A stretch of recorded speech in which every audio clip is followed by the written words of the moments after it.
समय की बात है। एक बहुत खूबसूरत राज्य था।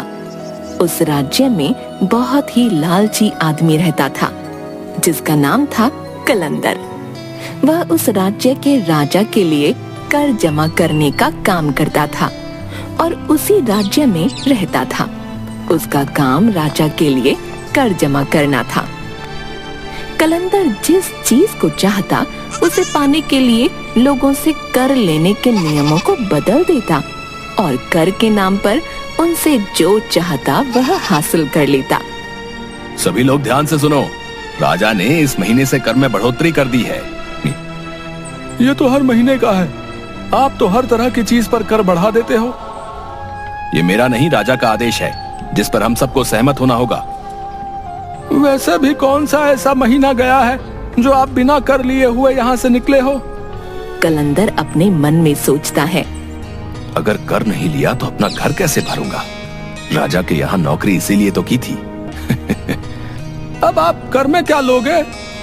जैसे उनकी बकरियां, बैल, फसल इत्यादि। धीरे धीरे कलंदर के लालच की आदत की बात पूरी जगह फैल गई। कलंदर के कारण सब लोग वहां पर रहने से डरते थे। उसके पड़ोसी गांव में राघव नाम का किसान रहता था।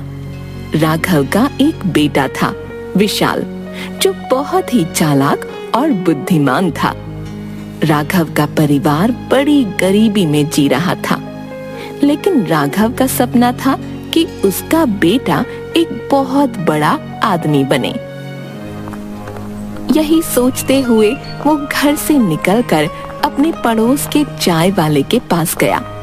वहां पर उसके दोस्त बैठे थे और चाय पी रहे थे। चाय की चुस्की लेते हुए उनके बीच कलंदर की बात शुरू हो गई। कलंदर के बारे में पता चला, उसने फिर कर बढ़ा दिया है। हाँ, जब देखो कुछ ना कुछ ले जाता है कर के नाम पर। अरे यार, हम क्या कर सकते हैं जब राजा उसे पूरा सहयोग करता है।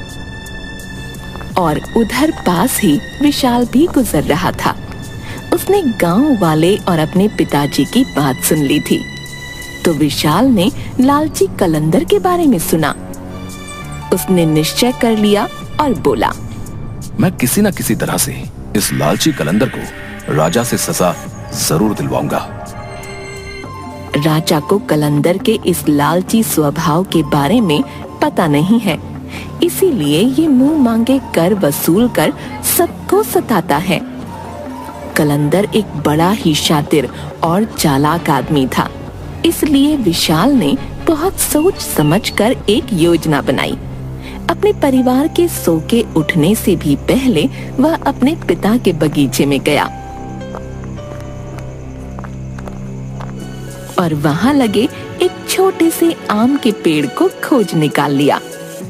विशाल पेड़ को लेकर जल्दी जल्दी कलंदर के गांव की तरफ निकल पड़ा। उसे किसी भी तरह सुबह के समय ही अपनी योजना के अनुसार कलंदर के सामने पहुंचना था, वो भी तब जब वह लोगों से कर वसूल रहा हो। ठीक समय पर विशाल कलंदर के सामने पहुंच गया। उस समय कलंदर लोगों से कर वसूल कर रहा था। विशाल अपना परिचय देते हुए बोला, सरकार, मैं विशाल हूँ, अभी आया हूँ और मुझे ये पता नहीं है कि इस गांव में एक गरीब आदमी कितना कर देता है, क्योंकि मैं एक बहुत ही गरीब आदमी हूँ और मेरे पास देने के लिए कुछ भी पैसे नहीं हैं। कुछ ना कुछ तो तुम्हें देना ही होगा, तुम्हारे पास क्या है? विशाल ने अपने पेड़ की तरफ देखकर कहा, अब मेरे पास बस ये जादुई पेड़ है, इसके सिवा कुछ भी नहीं है। कलंदर ने हैरान होकर कहा, जादुई पेड़? जादुई पेड़ का नाम सुनकर कलंदर बड़ा खुश हुआ। आखिर इसमें क्या जादू है?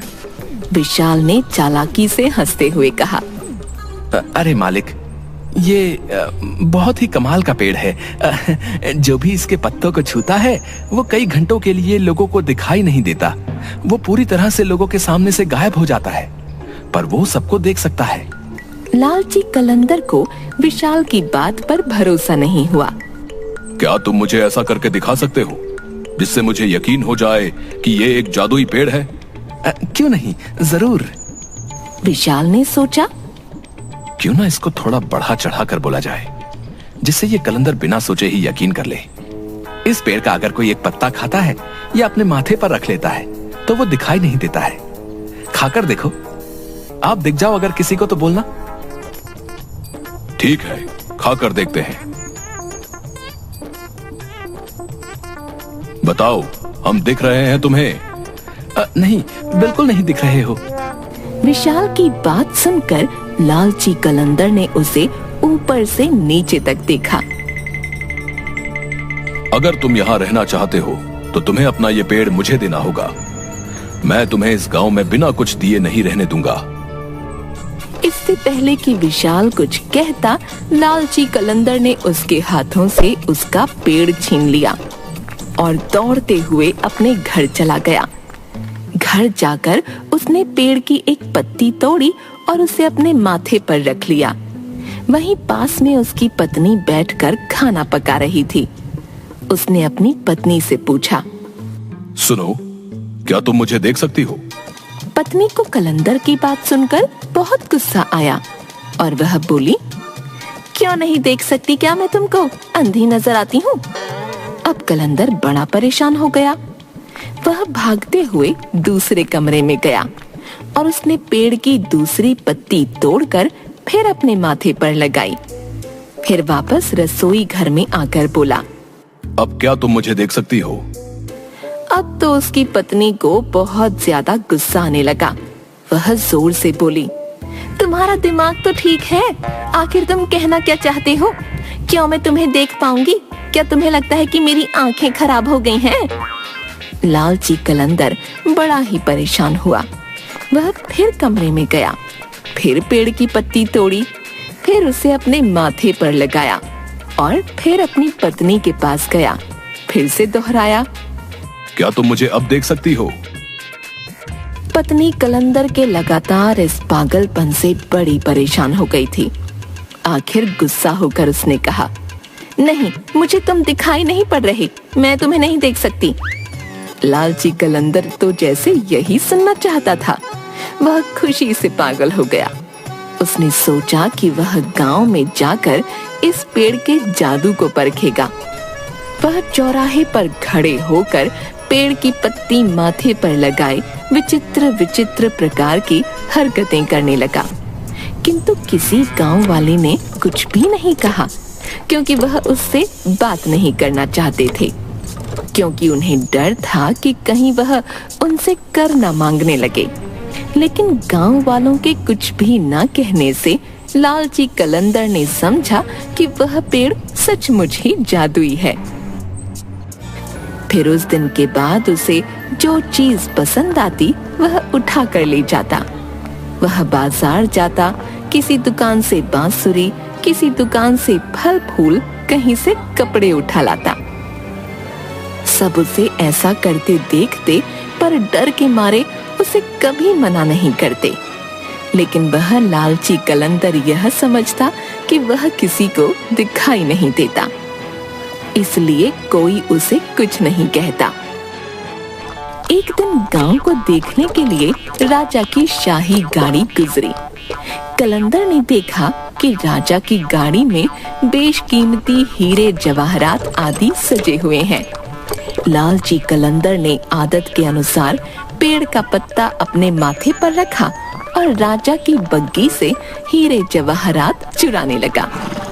सरेआम उसकी यह हरकत देखकर राजा को बड़ा गुस्सा आया।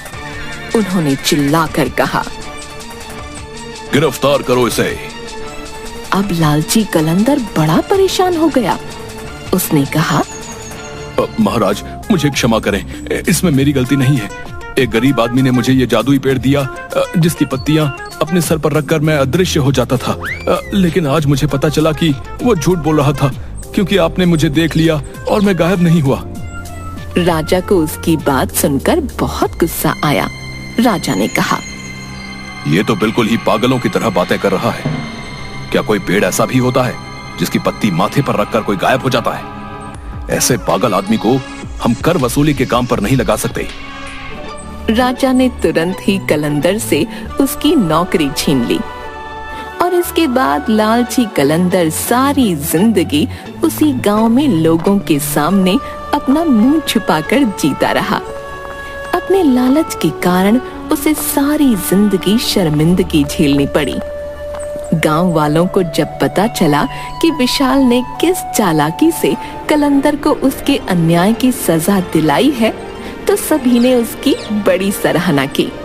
और जब यह बात राजा तक पहुंची, तो राजा ने विशाल को महल में बुलाया और उसे उसकी बुद्धिमान होने का सबूत मांगा। तुम ही विशाल हो जिसने कलंदर को पूरे गांव वालों के सामने नंगा करके घुमाया? जी महाराज। तो तुमको एक और परीक्षा देनी होगी, जिससे हमें भी तुम्हारी बुद्धिमानी देखने को मिले।